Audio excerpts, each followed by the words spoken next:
Thank you, Betsey. Well, thank you, John. And thank you, Naomi. And thank you, the Art Association. I have never been in a fancier place for a demo or a class. It's absolutely beautiful and great turnout, and it's lovely to see. As John said, I taught high school chemistry. I'm retired. And high school art. And I taught AP chemistry and set up the AP program this is at Cumberland High School.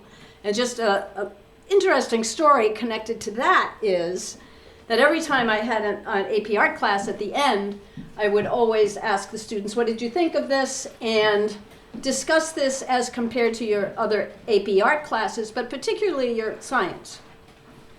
And they would write up a little thing evaluating the class and the difficulty of it.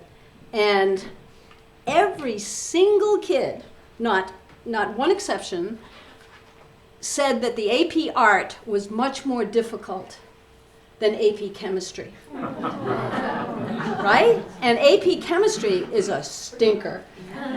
When they ever told me I was teaching, I'm like, are you kidding me? But I did enjoy teaching it because you have such motivated kids. But all of them said that art was more challenging. And that kind of lets you know, I think, about, I would argue with the administration, the critical thinking that goes into making a piece of art. Of course, solving a chem problem.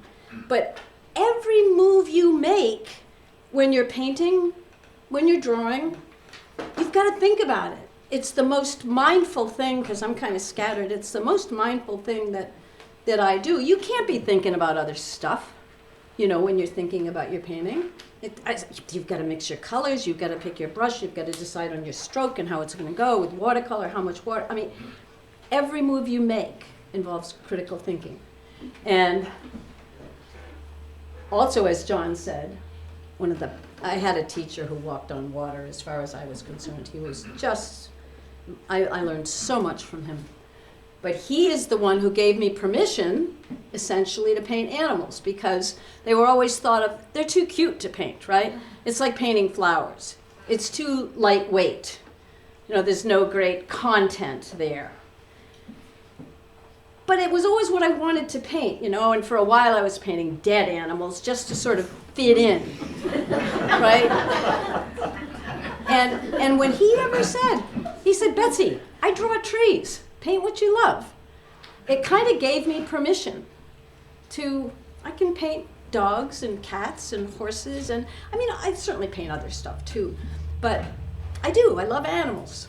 So I really love painting them, and that's what we have up here. And I think that's a really important message. Find a subject you love so you won't mind returning to it again and again.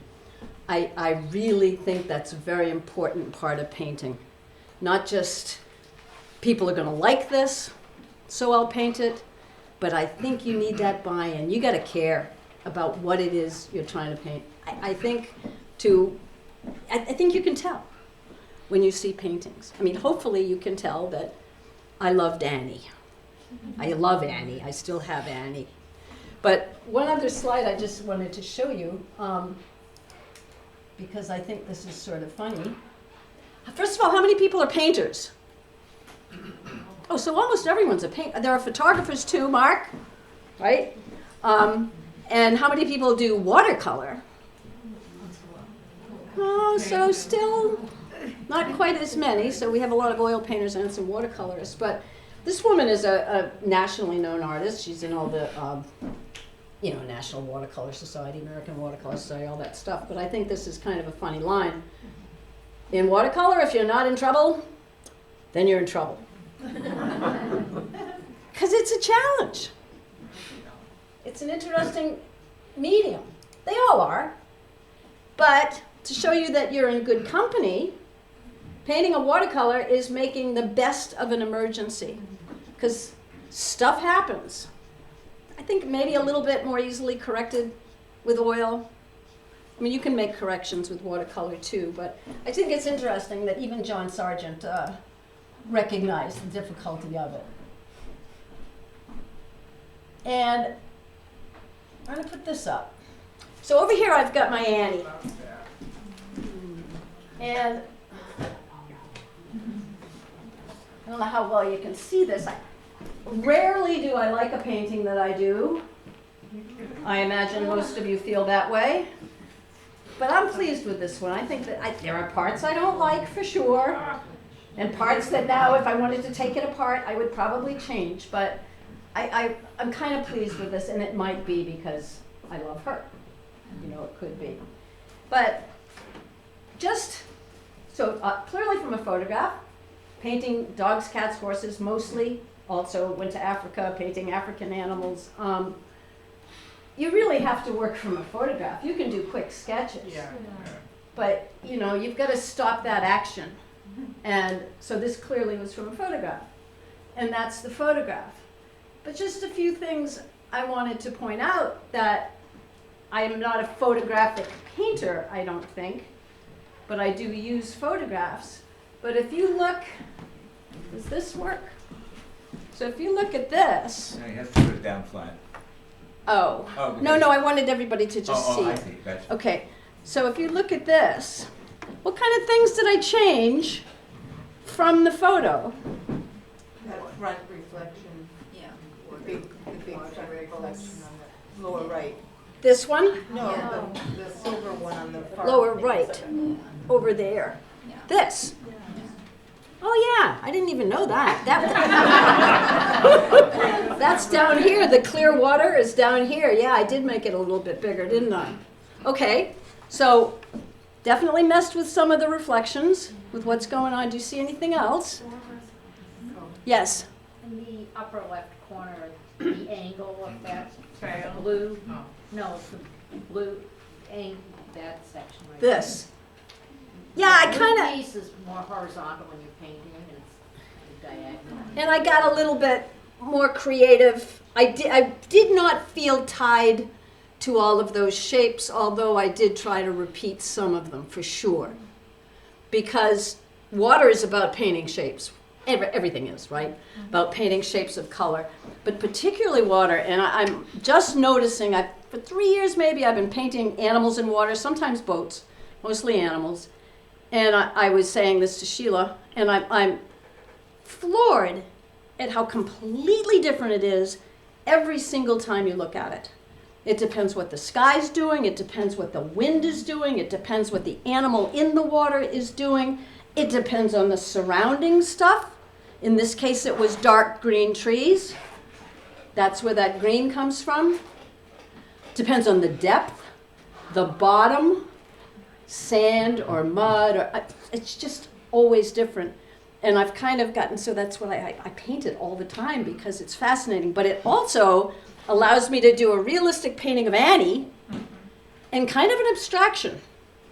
The rest of it can kind of be more of an abstraction, which is good for me because I need to loosen up with my painting. So I get to do that bottom part. But anything else that you noticed? What I think is Head's in a different position. It's easier to see the head in the painting than it is in the picture.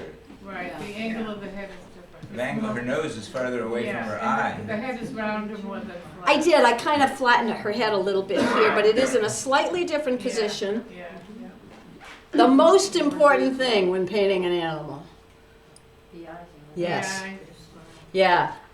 Yeah. Very often you take photographs of animals and the eyes are black. Yeah. Annie's eyes, there's a hint of a reflection, but there's not much going on there. And as you know, those of you who have animals, or certainly all know, that that's a really, really important thing about portraying an animal or a person. It's right, it's all about the eyes. So when I paint them, very often, I've got to go find eyes. So with Annie, I could go up to Annie and take pictures of her eyes. If I'm working on my painting of my horses, I'll run down, my studio's over the barn, I'll run down and look at their eyes. Maybe take a photograph, but look at them. Just to really get it to be believable. So that's a way better eye than that. Yeah. And that has something to do with the success of the painting, I think. One other thing I wanted to point out when I was teaching, at one point they said, you're going to teach photography. I'm like, what? But they can do that because it's art. Or they could have told me I was teaching ceramics and then I wouldn't know anything. But they just tell you that, and they usually tell you in September also. So in the process of teaching photography, Mark, I learned, we talked about composition. Oh, and another one, we talked about composition quite a bit. Her eye is right at the thirds column. If you, and composition matters, if you divide this into thirds this way, pretty much thirds this way, Andy's eye is right there where the thirds meet. And I think that's probably more interesting Yes. than if it were stuck in the center. Yeah. So it kind of is in the photograph, but I made sure that it was in the painting. But yeah, so I made a few, and you've got to make some change. Although a lot of people are tied to the photograph.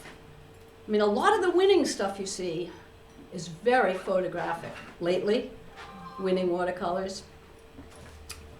I'm not there, but let me just show you the steps in this.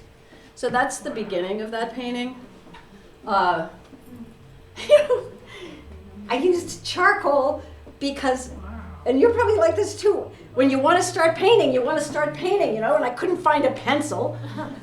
So I grabbed a stick of charcoal, which by the way doesn't erase that well. It was probably a harder piece of charcoal, I don't know. So the drawing is actually charcoal. Kind of trying to pick out the shapes of the water. But I also masked it. Do most of you who use watercolor use a masking fluid? No. Okay, I use masking fluid a lot. The one that I'm going to do, the demo, is loaded with it. So this is my mask on it because I wanted to save all of the lights. I don't necessarily leave them white. I might go in with a light blue, but the lighter areas, because I didn't want to make a mistake and get them dark. And of course the whiskers, the hairs, the hairs in the ear.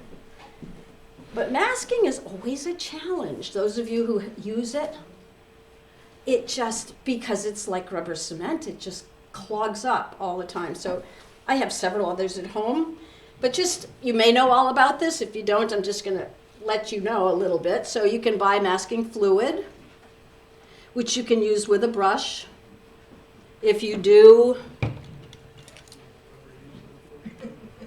always get a bar of soap and mush your brush in the soap, then it cleans right off. Otherwise, you put masking fluid on the brush and it's a stinker to get it out. So you've got to get a little soap on there, and then you just use it normally, wet soap. Yeah. Get it on there, and then you can paint with it, and it will clean up. And you certainly can do nice lines with the fluid. These things are pretty cool. Fine line markers. I like these a lot. And I might be able to just hold something up and show you how it works, if it works. Because it's masking fluid.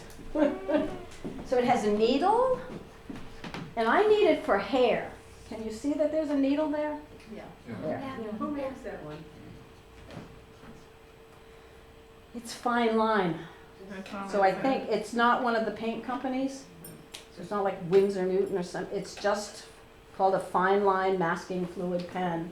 You can take a picture of it later if you want. Let's see if it works. Okay, so you can you see that? You can get, it always does leave a blob, but then you can get some pretty neat fine lines with it.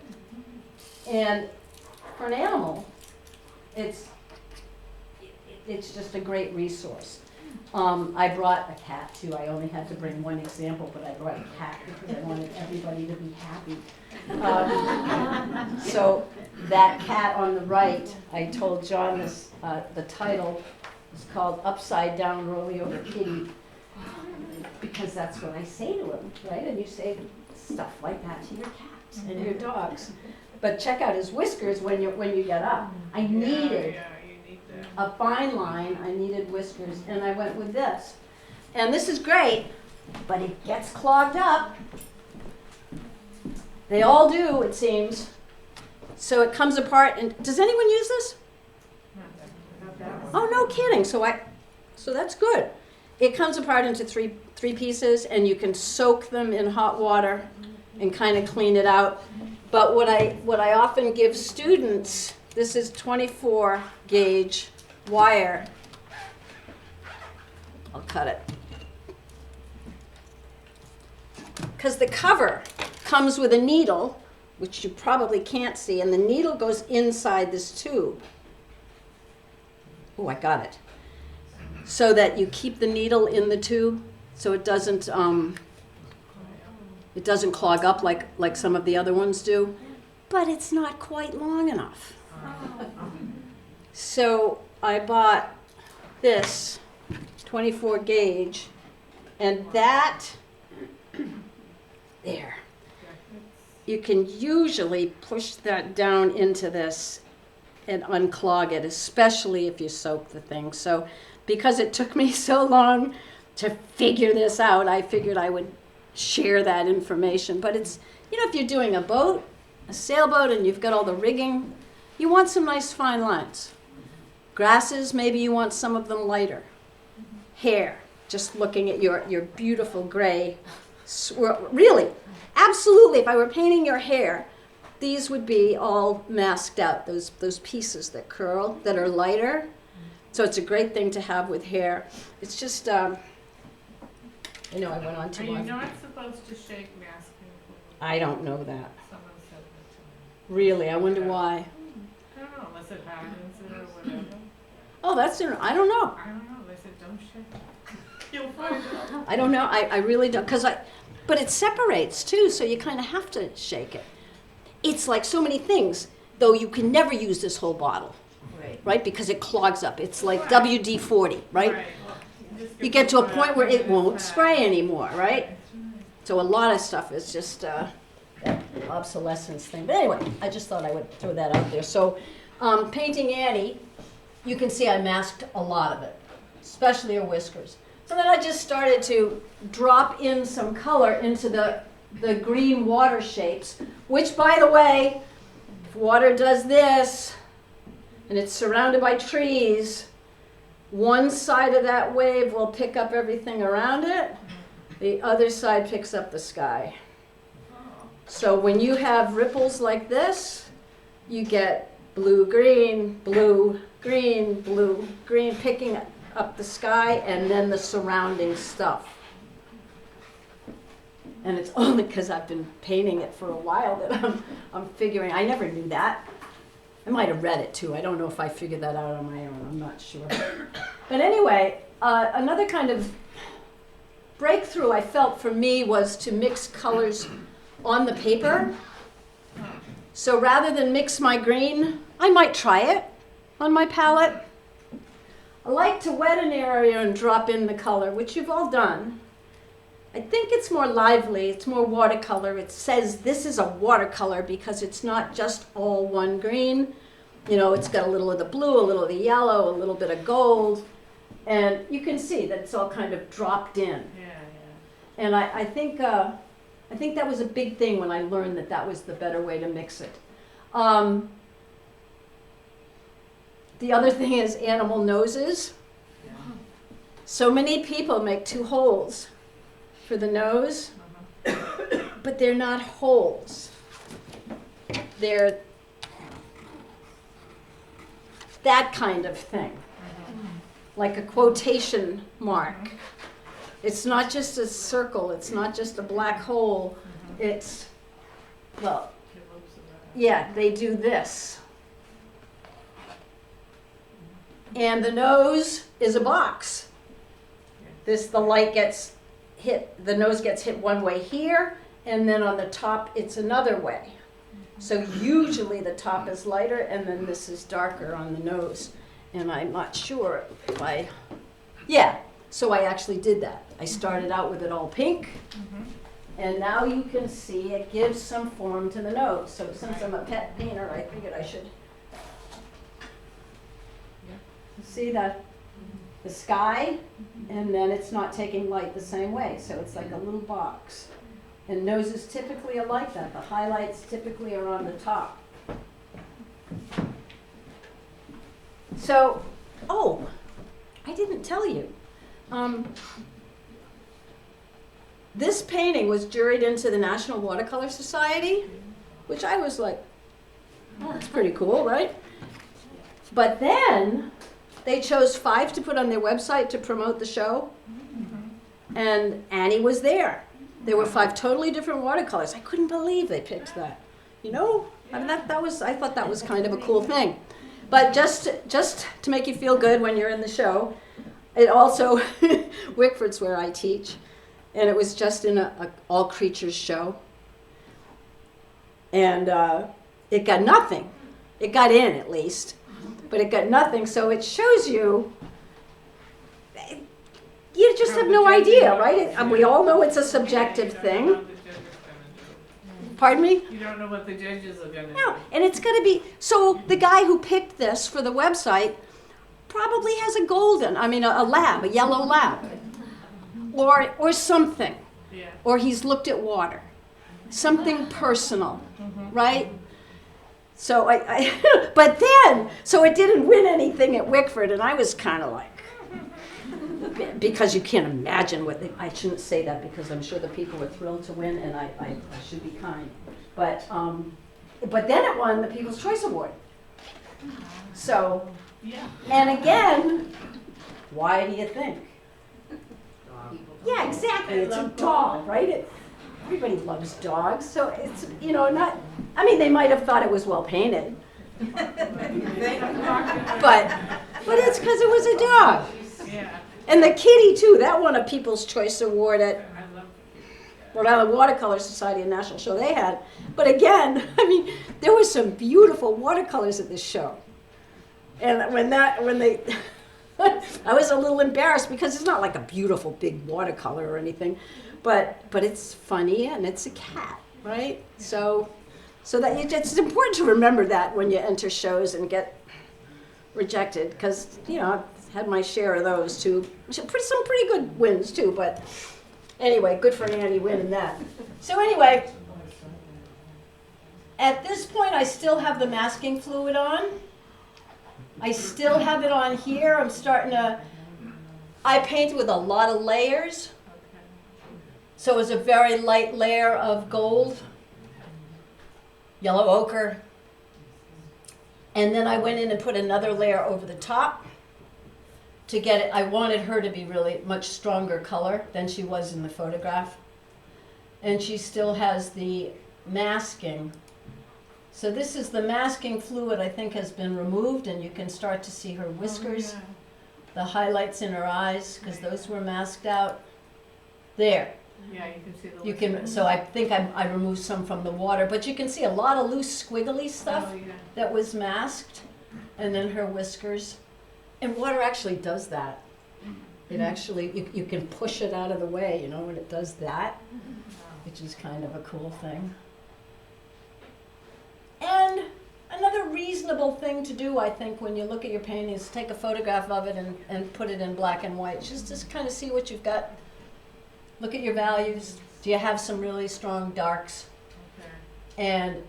and some whites and that old full range of values thing. So often I will do that just to see what it looks like in black and white. But also, she's my focal point. So I stuck her eye at the thirds, and the blackest blacks in here are her nose and her eye, a little bit around her mouth. Right? Because that, to me, was the most important thing. So my strongest darks are around there. And you can make that happen. I mean, it might be that there's a tree in the background that's blacker or something, but if you paint it black, it's probably going to come at you. So you don't have to make it black, but the stuff, higher contrast, intense colors come at you. And that's an important thing to determine when you're doing a painting. You know, what do you think's the most important thing? What do you want the viewer to think is the most important thing? And you can do that with your color, your intensity, or a higher contrast. So I'm just looking at it there. Wow, look at how yellow up there, huh? Mm-hmm. But that's the highest contrast, is probably her nose and lips. And I'm not sure if it was in the photograph, but I thought that it had to be. So any questions about that? I just thought I would kind of, since I actually started this for a demo in a class. So I had taken photographs along the way.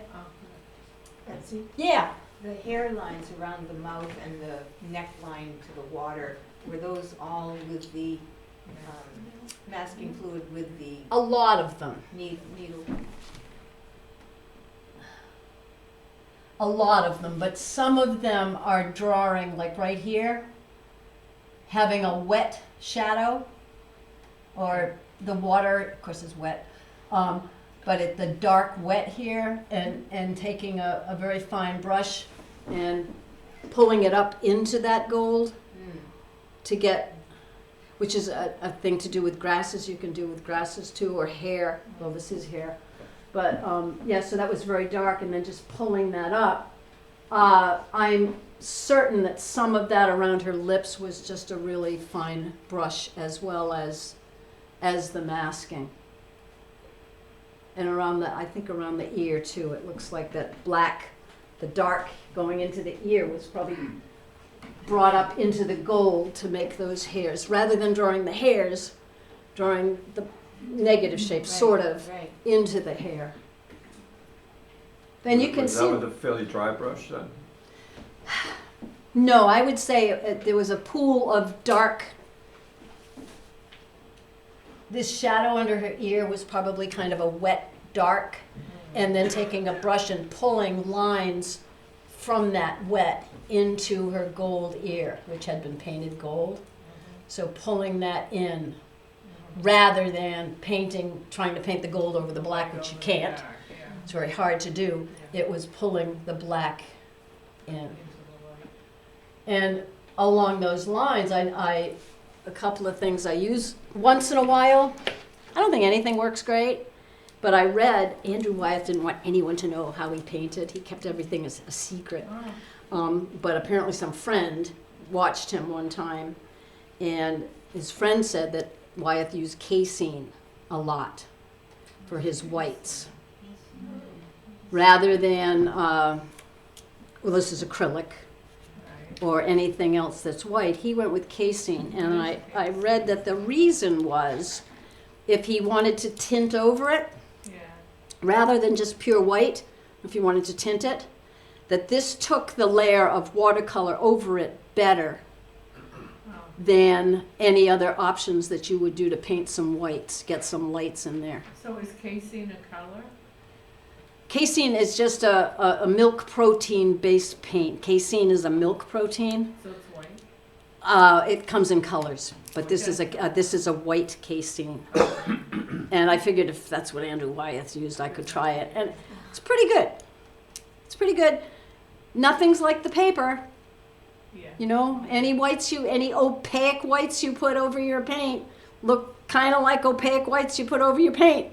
Right, right. But in this day and age, that's okay. It wasn't okay a while ago, but a lot of things are okay now in art.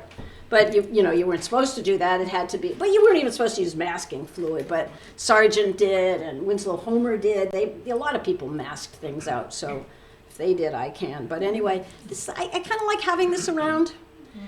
I bought this acrylic paint to do the same thing. Maybe it's not as opaque as this is. Yeah. But it also dries up really fast. Okay. You can squirt it out like your watercolor, but then, like, this is it. It's, you know, it hardens up. That's not going to come back. But just kind of a, So you just use it just in a very thin layer? You know, you build could- it up like anything? you could do, I tend to use it if I need to put in some hairs that I hadn't planned well. Mm-hmm. I don't know how successfully you could paint a large area, but you know, maybe you could, especially since paint can go over it pretty well. watercolor can go over it. So maybe you could do a fairly large section. It won't look like your paper though. It's not likely it's going to be the same white, and whites all vary, right? But I've never tried a large area. I don't know. That's probably worth trying though. So anything else about that before I start messing with this one? Oh, yikes. Are you ready for me? No, I looked over and the light got me in the eyes. And Oh. Nothing? No questions? Okay, well, So you are ready for me. I think so. Big reveal. That's right. Well, I'll have water.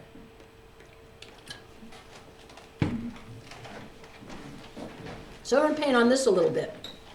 Similar technique, except I now use mechanical pencils. They're so cheap. And I mean, you can buy 6 of them for almost nothing. I don't know, $10, whatever it is. And they're great because you don't have to sharpen them. You know, you can just hit the thing and the thing comes out, and it's fine and it erases. So I have been using these a lot. And I've even been doing some drawing with them. I did a whole drawing of my horse with mechanical pencil because I saw one that a person had done and I thought, oh, I want to try that. It's kind of a, you know, it's just a cheap, good tool, I think. So this was drawn with mechanical pencil. I'll bet you I don't have an eraser, though. I don't anyway. So can you see what I'm working from? No. It's a little fuzzy. I have another version of this. Look up there now. It's better. I Thank can you, I have 2 different versions for you. Yeah, that way we can see the original. Okay, so I probably took 20, 30. It was in Block Island. A guy was playing with his 2 Goldens, and I asked him to just keep throwing stuff. So, and I kept photographing them, and I liked the reflection in this. And again, look at the abstraction of the reflection. So I did the same thing. I drew it out. I put the masking fluid on. And you can see, you can really get some pretty fine stuff. You can compare it to this. I didn't mask this all out because that would just be too much work.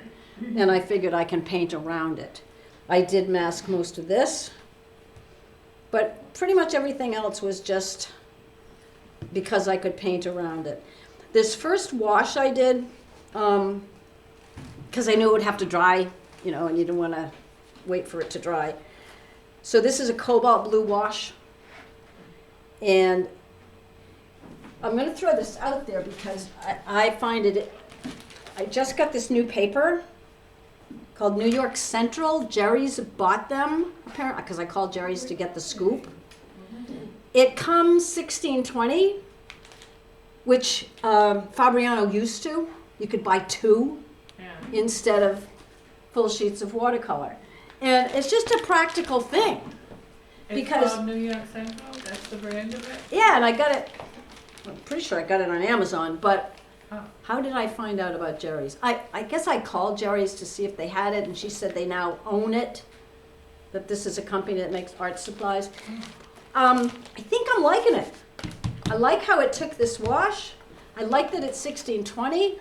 I like that it's not 22 by 30 and you have to cut it, and you know, most of the edges are deckled except for the one that you cut, and you try to make that nice by folding it back and forth and tearing it, and it never looks like the deckled edge. Is it 40 pounds? Pardon me? Is it 40, the weight? 300. 300 pounds. I like 300 because, essentially because I'm too lazy to stretch it out. I don't want to soak it, I don't want to stretch it, so I use 300. Okay. But this isn't, it's kind of interesting. Yeah. Jury's still out, but I think, oh. So I don't buy things that have animal products. And don't you know, Fabriano doesn't. Daniel Smith doesn't. She thought this did. Yeah. So the sizing is probably, you know, could be some rabbit skin glue. I don't know what's in there, but so I probably won't buy it anymore, which is really disappointing because it's a practical size. I love painting big, but you know, you frame something that's a full sheet of watercolor. you're looking at $300, right? If you can get away with that, right? And then what if you enter it? Because I sent stuff down to the American Academy of Art in South Carolina. I sent 2 pieces this big, thinking one would get in, not both. They both got in. They were oil paintings, so there was no glass. So they weren't as heavy as a watercolor. So box like this, right? And you got to pay for the shipping back in case it doesn't sell. And plus you spent a lot on the box. It's a strong box. They're like $150, this size, right? The box and the lining. I'm not kidding. It was $500 round trip for those 2 paintings. As I said, because I had to do the round trip. So practically, if you had to send a big, full-size watercolor, that's a lot of money to add to the cost of your art, and plus who knows if it's going to sell. They actually sold, which was a freak thing, but then you get your refund? they send the box back. Oh, They have to send no, they won't get, UPS won't give you a refund for that, for some reason. I don't know how that worked, but anyway, no, I didn't get it, but I did get the box. So anyway, I went with cobalt blue. Anybody have a favorite blue? Cerulean's pretty. That's a real sort of, so cerulean would be over here, because it's a greenish blue. Anybody have another favorite you like? Aquamarine. See, and that's going to be over here, aquamarine. Prussian, I got to think Prussian's more here. Kind of touch of violet, it's very dark, kind of down here. Ultramarine. Manganese. Oh yeah, that one, yep. I remember that one, I don't have it. They all have their traits, they all have their reasons to choose them. And I had asked John this, do you get these when you buy paint? They used to send them to me for my students, and now they won't, which is stupid because my students bought the paint. But so I've become a convert to Daniel Smith, mainly because I like some of the colors. I'm not sure that it's any better, but there's so much information. I don't know if you've ever bothered to look, but at the top it tells you the light fastness, how big it comes, small tube, big tube. Non-staining or staining. So you want non-staining if you think you might be lifting it. Granulation. So some of them have bigger pigments than others, and the granules sit down in the pits in the paper. If you want something textured, you want more of a granulated paint. Transparency. That's huge if you're doing layering. It has to be transparent if you're putting one layer over another one and you want the light to move through it. And then, the expense of it. So all that information is on these things for every single color. And as far as this is an invaluable thing.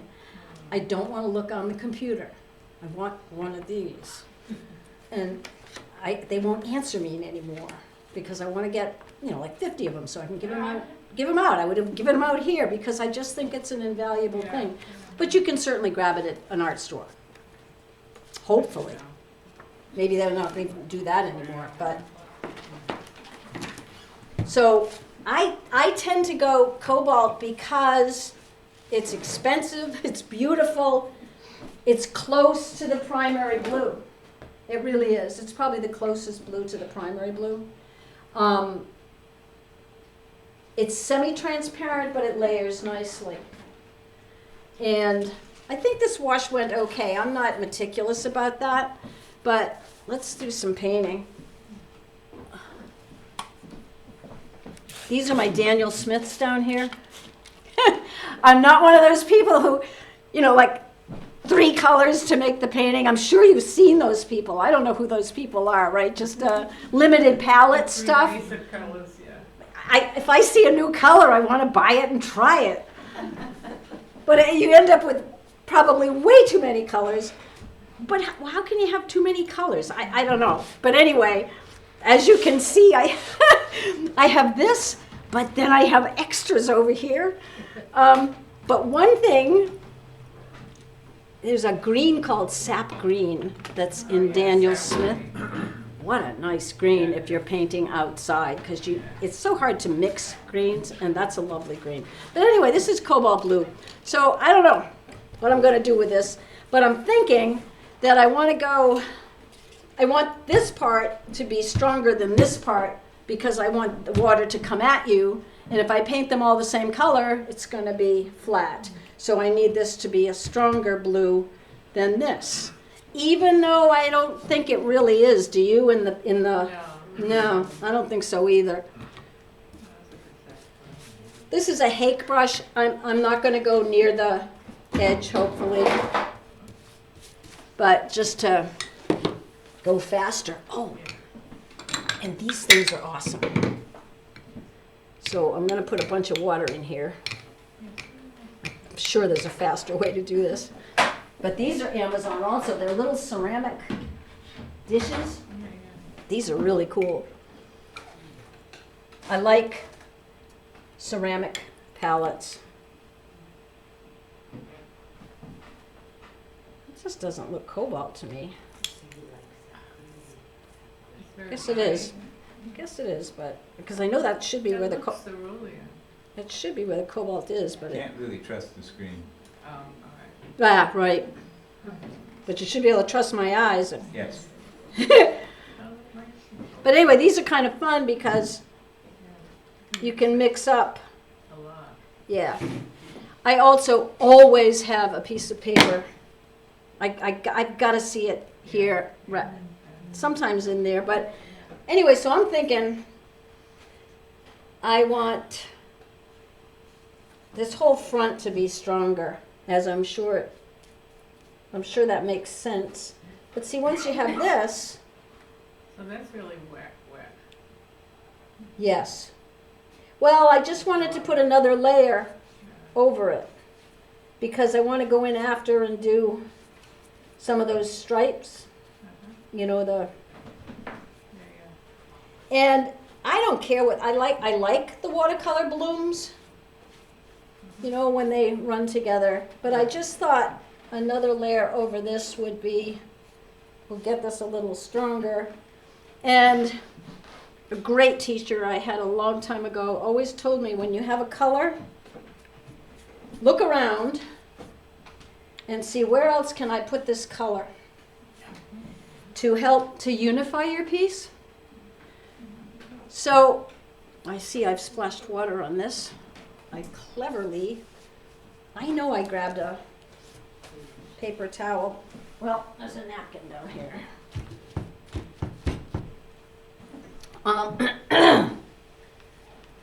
And I want to kind of, let's see.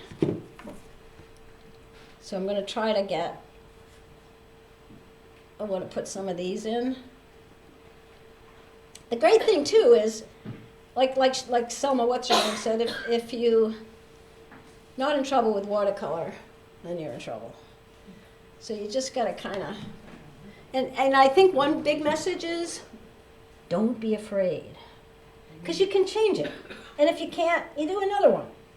You know, you shouldn't cherish what is. I know I have masking here, so I'm not trying to ignore that. You know, I'm not trying to paint around it because I know I have some dots.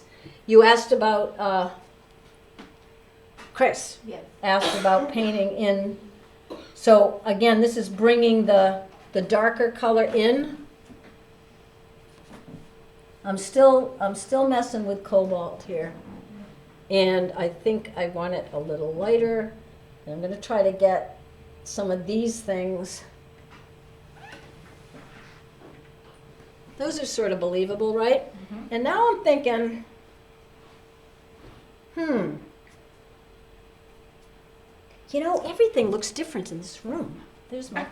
It's the lighting. It's a dim room, unfortunately. No, I guess it is probably just the lighting's a little different, right? This is a Windsor violet. Come on. So I see a little bit of a violet tint in some of this stuff. I want to get darker in here. I have a strip of masking fluid that goes right across. Some of this may run, but I think that might be okay. I want that to go to the edge. And then I'm just, again, his name was Togneri. And every time I look around a painting for where I could put that color, I think of Mr. Togneri. Look around and see where else you could put it. So I'm going pretty strong with color, but remember, watercolor dries lighter. And here we go to Chris's question again. Chris, I'm going to try to bring maybe some hints of hair, because I know the tail's there. You can't really, there's a little hint of it in the photograph, right? Of that happening. And I'm thinking maybe I can let some of that purple move in with the blue. I'm safe here because I've got my masking fluid. And then there's a lot of stuff going on back here that, wow. Water's just crazy. Oh, and his little butt over here. So that's just sort of a base. This kind of has to dry. I feel if I put, I think, we'll try it. If I put some of this violet in here, I think it's going to go into kind of a bloom, you know what I mean? That it's going to kind of run. That's the violet. Boy, it's amazing how different everything looks here. No, there's a pretty strong dark there. I'll have to see what it does.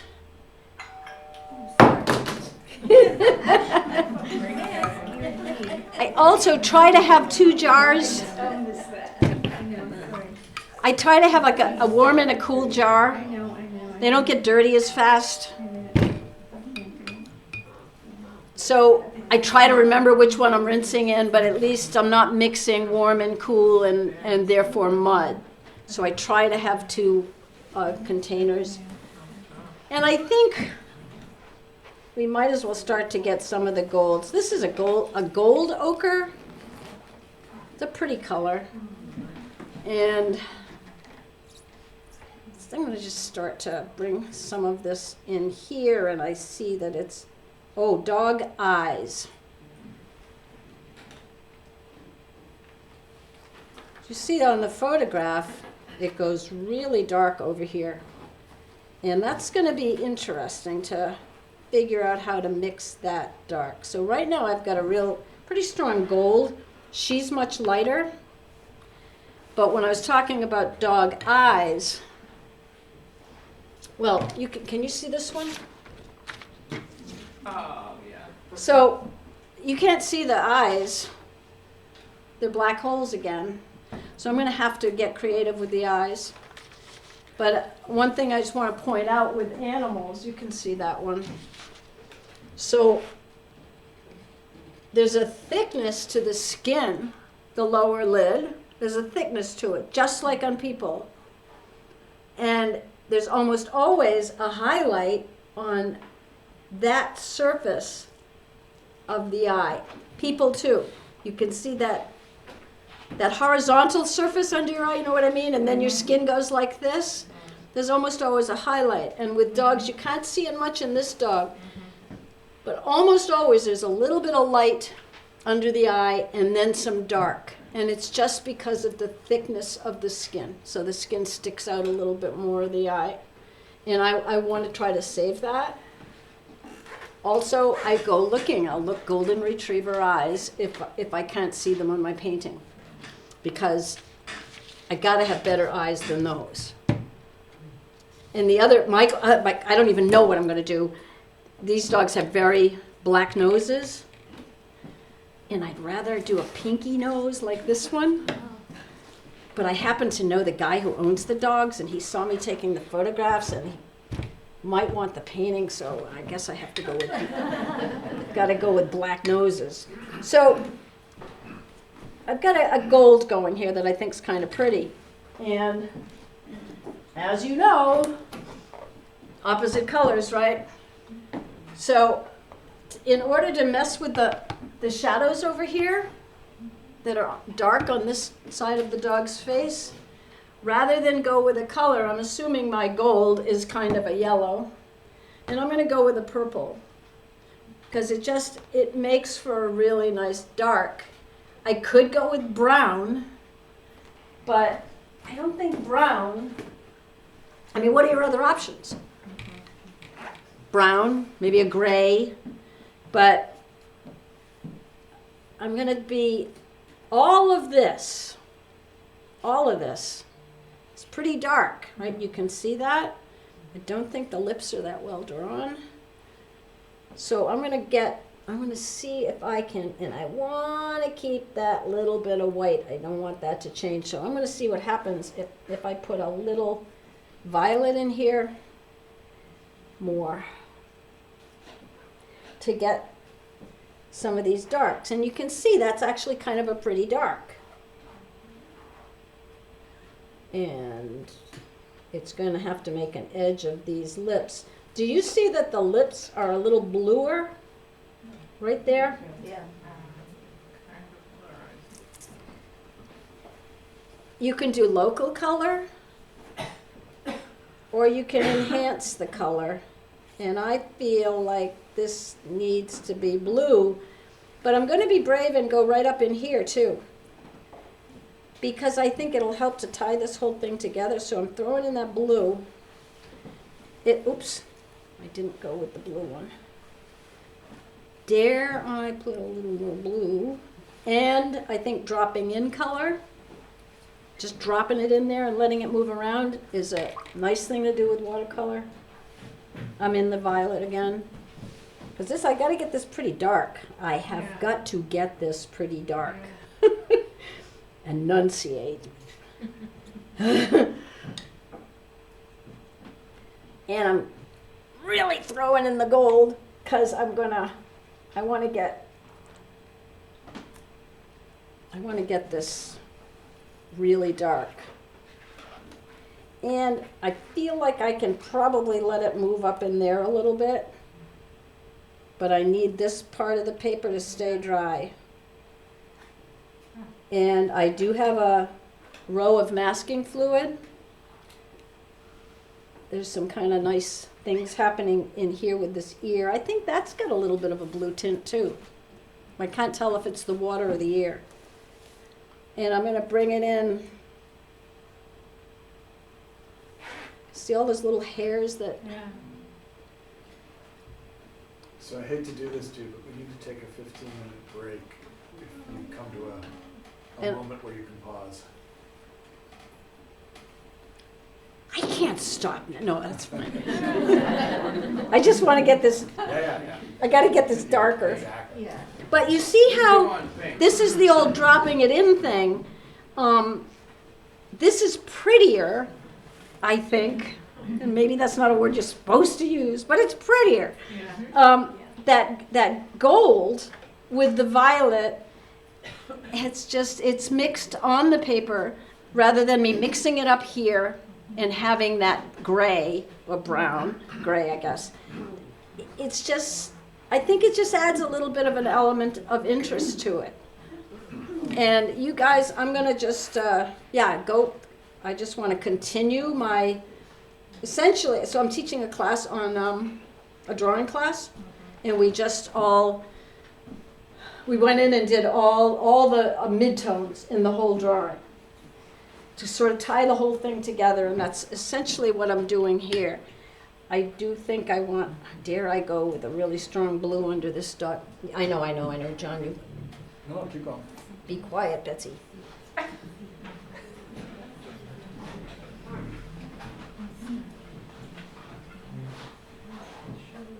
So I'm going to let that, not too bad. Sorry. But as I'm doing this, I've got this gold, and I want to make sure that I'm using a similar color down here, because it's got to be, because that's going to be the reflection. And I see a little bit, it's Cognary again, a little bit of gold over there. Okay, I promise, John, I'm going to stop. Okay. So you probably think I have fancy brushes, right? Yeah. But I'm a Scott Yankee, so I'm as cheap as they go. Even though, who was I talking to about all the paint that I buy? These are called Transon. I got 13 of these, I think, for $16 on Amazon. And, What size? you know, this is a 12, Is it Princeton? but look at the point. Yeah, beautiful. And so far, they haven't, they haven't just Did you fell say on Princeton? One was losing hair, I will say. Was But- it a Princeton? Is it a No, Princeton? they're called Transon. Oh, Princeton. But really, they were like $1.30 or something. I mean, how could that possibly be, right? But so far, I think I kind of like them. And there were some that were bigger. What's this one? Yeah, so that's a 16, and they went quite, so it was a bunch of sizes. Transon Oh, look at him. on Amazon. And I'm sure they're synthetic. Anyway, so I don't know what to do next. Let's see. So this, it's getting pretty dry. But maybe an eye would be a thing to do, huh? Yeah. Yeah, so I'm not brave enough to use this big brush to do an eye.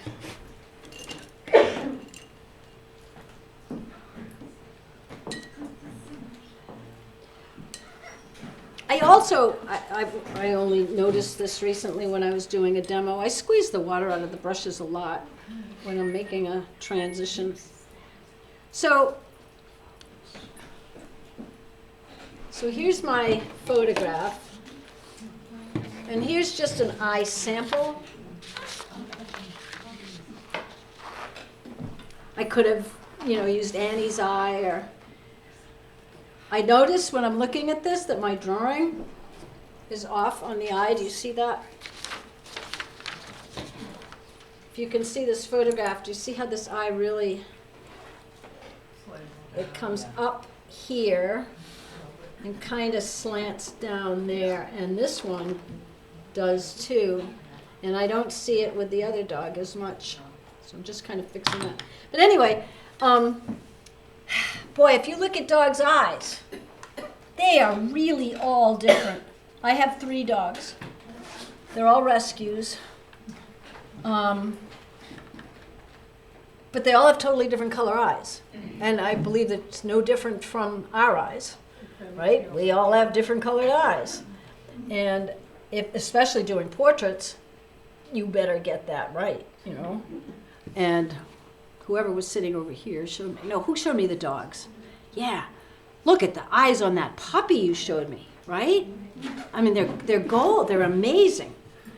But because I do layers, I can change this. I'm going to start with a gold underneath, maybe with both dogs. Also, light source. One of my students told me this. She'd gotten this in a workshop, and I thought it was a great idea that somewhere on the paper, I'm not going to do it because it put an arrow for where the light is. What a great idea. Because that is going to be that, especially outside. There's no confusion with a bunch of lights. It's just the sun, and it's always going to be from this angle. And if you have that there, it'll just remind you the highlights in the eyes are going to be closer to the light source because an eye is a ball, right? And the light will hit it here, but it won't get around to this side. It might reflect off something over there and hit this side, so there might be a little bit of light on the other side. But the highlights are going to have to be on the side of the light source. And remember, I think it's really important to remember that this is a ball, and paint it like it's a ball. It's not a flat black circle. And that's true for human beings, but I'm gonna try to, and I wanna keep that little, I did put some masking fluid on it, but I wanna make sure I have that little bit of light under the eye because I like that. Now this eye, yeah, I'm putting some gold in it, but if this is my light source, that eye's not gonna be gold. It probably is gonna be kind of a dark brown, and I might even, I'm throwing in a little bit of that violet, because this eye has to be a different color from this eye. Also, just like us, you have an eyelid, and that creates a little bit of shadow on the eye. So the eye, like, my eyes aren't like this gray flat disc, because it's a ball, but some of it tucks under the lid. You get a little bit of shadow under there, even in the corners. Even on the whites of your eyes, you get it's darker here. So I just put in a little touch of that violet over there where her eyelashes, her lids are going to put that in some shadow. And I'm going to go, I think I won't keep gold on this dog because I'm thinking his might be more of a brown eye. And I could go right over the pupil, it doesn't matter because you're going to go in later. And I'm just throwing in, I'm putting in some of that violet again because this eye has to be dark on this side. I just caught myself doing that again. Did you see I just wiped the paint off of this? I squeezed it all because I don't like that. That's a mistake. So now I have a dry brush and I can kind of lift that up. So I'm constantly, I'll squeeze the water out of it and then go back. And maybe a little, I'm squeezing a little, I'm picking up a little over here because that's where the light's gonna be. This dog, not so much. Do I go with black noses? I'd rather they had pink noses. But I think, ooh, that's a really dark color. Too dark, I think. I didn't go black because I can't believe they're really black. And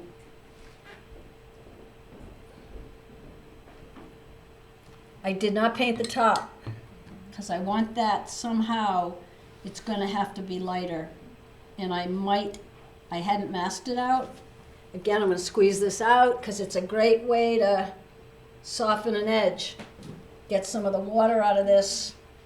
And you can kind of pick up your color a little bit. Or if you think that's not working, you come in and pick up the color a little bit. Well, she's got a really dark muzzle. And from the looks of that, the nose kind of disappears right into the muzzle. So I've got a nice little dark gray here, and I'm squeezing it again. I'm dragging some of these, the whisker spots. You know how they have little spots where the whiskers are? And Do you have a preferred color mix to make your blacks and darks, or it depends on what you've got handy?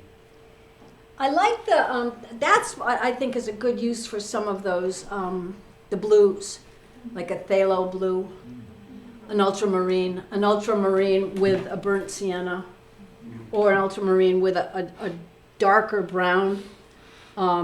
Definitely, even an alizarin crimson with a green can give you a really nice dark.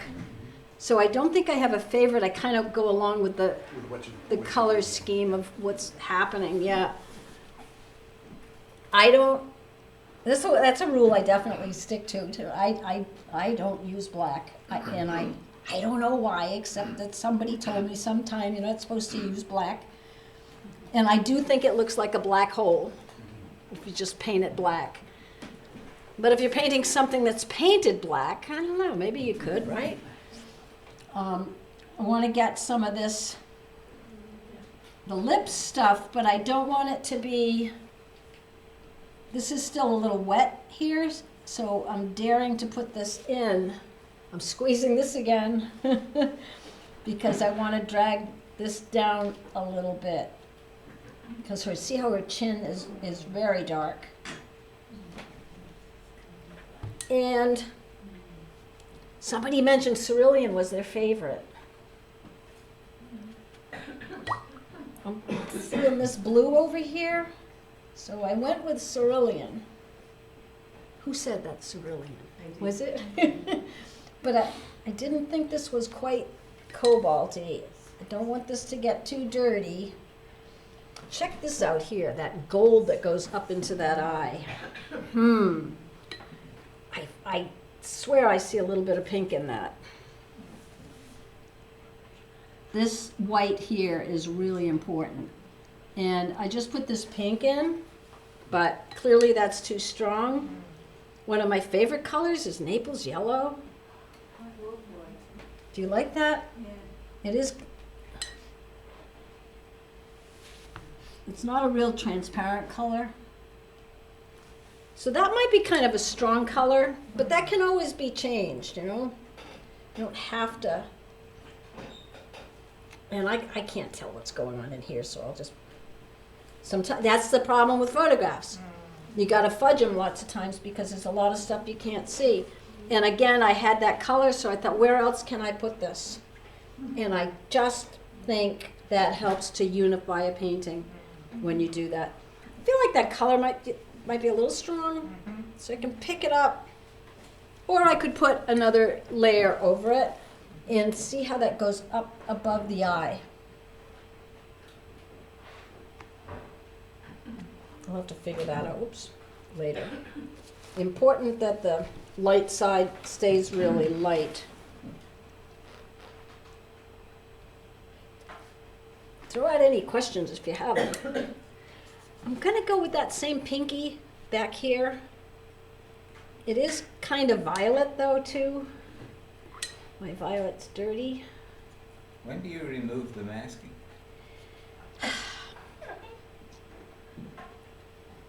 Later. Yeah, that's right, later, no.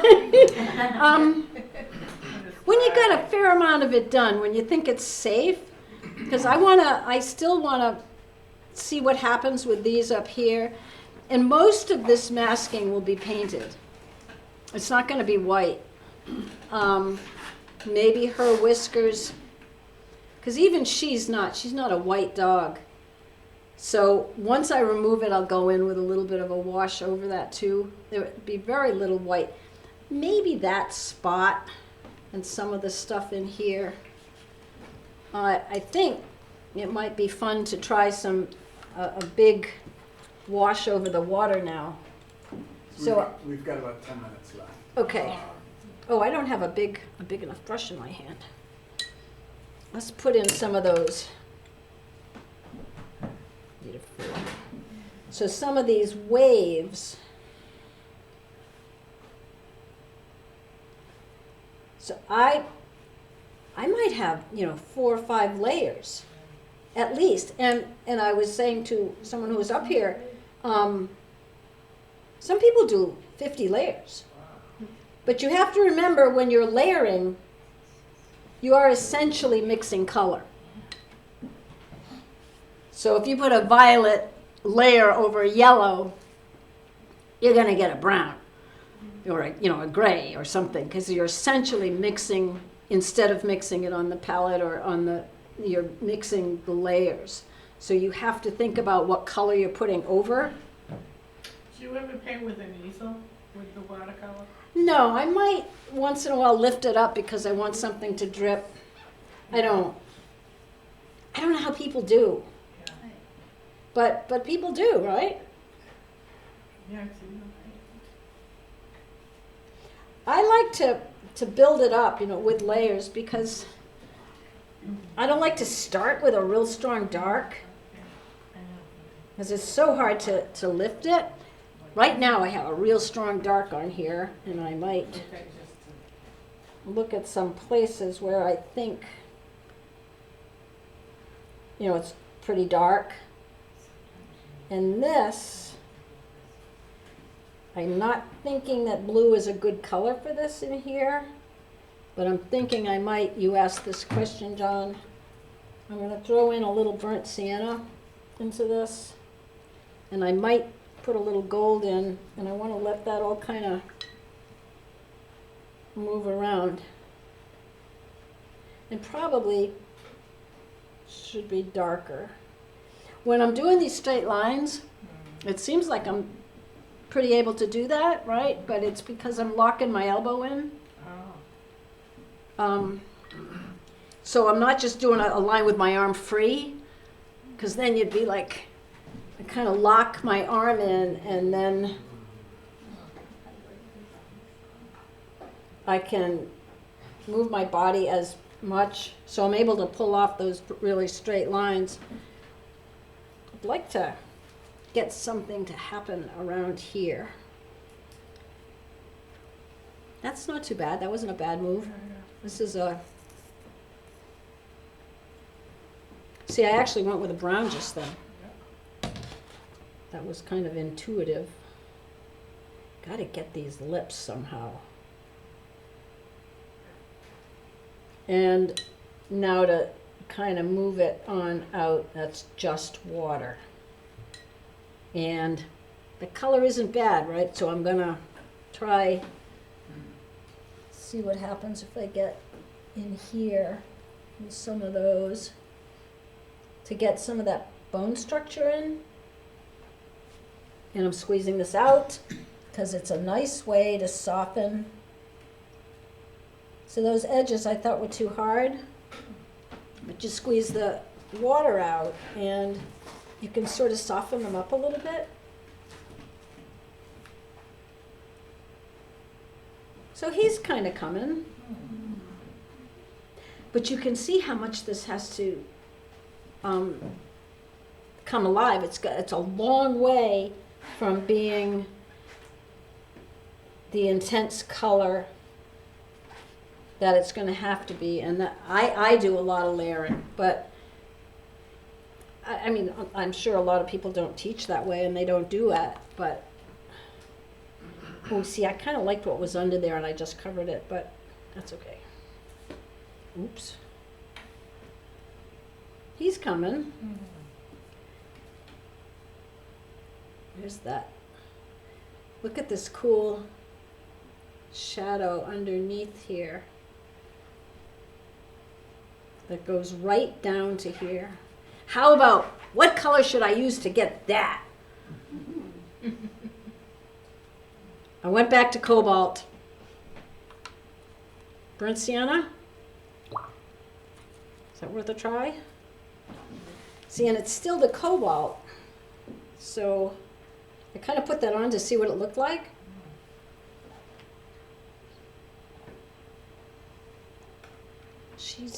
I wish I could see, but that's the problem with photographs, where her little chin ends. But this dark could be even darker, I think. But it could be, you know, you can always do another layer on it. That's, now I'm thinking, I like this color, so I'm going to really go for it with some cobalt and some burnt sienna. And then kind of move it around. And this color has to be the same as this color down here. Oh, let's get, kind of like that burnt sienna and cobalt. What do you think? It's good color, right? Yeah. And then this side of it is kind of, and there's all this stuff, which will be much stronger, much darker. You know, I wasn't sure that I was going to like painting this photograph because there's not as much happening in the water as there was with that. But I think I'm liking painting this photograph. This is really wet. I'm going to put in that's burnt sienna. Just kind of guessing at what's going on in here, and there's a little bit of it in there. And I think it's reasonable to darken this up. This is wet, so the paint's going to move. And when you drop it in like that, sometimes it's really pretty. And then when I remove the masking that you asked, this is going to be very light. It's going to be a white line, and it, you know, it can't be. It's just going to be, I will have to paint over that. So why did you mask that in the first place? Because I didn't want to mess it up and get it too dark. I wanted it to be a line, and I know I can go in and paint it. But I think it's a pretty important part of it, so I thought I would save it. It may end up being fairly dark, but I can't figure this out. It looks blue, but I don't think I want to go blue. That light part of his ear over here, I'm just gonna, and give a little form to the butt, maybe throw some of that gold there. This one, totally different color dog. So this is Naples yellow, a little bit of violet because I didn't want it too yellow. See if I can get the hint of it being underwater here. And I just noticed I had planned to add some blue to that, and I didn't. But the dropping in thing, I think, is just watercolor-y. It's what watercolor's supposed to look like. And one more. So I'm using this thing again. These come in like stacks of 6 or something.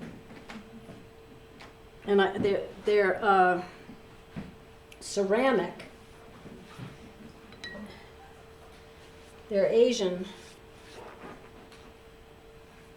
Probably for Soy sauce. some Asian painting. So what did you say? Soy sauce. Oh, you know, maybe it is a food thing. Yeah, it sort of looks like it, but it's great size. Well, I thought it was for painting. Maybe it is a food thing. Yeah. Yeah, because I didn't look up for painting. And there were all kinds of, there were, you know, some really cool stackable ones. I feel like there's a little bit of light around the shadow. And that cerulean thing that you said is definitely, there might be some of that in here. But now I'm going to a cool blue. And we mentioned that before.